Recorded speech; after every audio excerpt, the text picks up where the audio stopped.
маған көпшілік аналар балам 2 ай болды немесе 1,5 ай, бірақ аунап жатыр деп қуанышпен жазып жатады. Шындығында бала 1,5-2 айда ешқандай осознанно аунамайды. Өйткені олар әлі жан-жаққа қарау, ойыншыққа қызығу деген оларда процесс дамымайды. Ал егер 1,5-2 айында бала аунап жатқан болса, ол уже баланың гипертонустан аунап жатыр деген сөз. Оған қуанудың қажеті жоқ. Негізінде балалардың дұрыс аунау немесе бұрыс, яғни гипертонустан аунап жатыр болып 2-ге бөлінеді. Бала қалай дұрыс аунау керек, мен қазір көрсетемін. Арнас. Бала алдымен бір затты көреді, аяғын көтереді, аяғын тірейді да, бұл дұрыс аунауға жатады.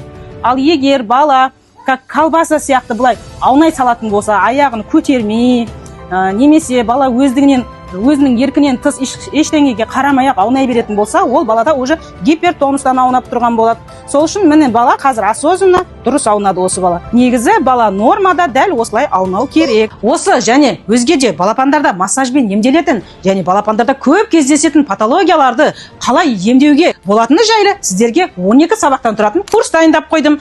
Құны 70 000 теңге тұратын курсты дәл бүгін 5 оқырманыма 5 000 теңгеден беретін боламын. Ол үшін төмендегі WhatsApp нөмерге өтіп, курс сөзін қалдырыңыз.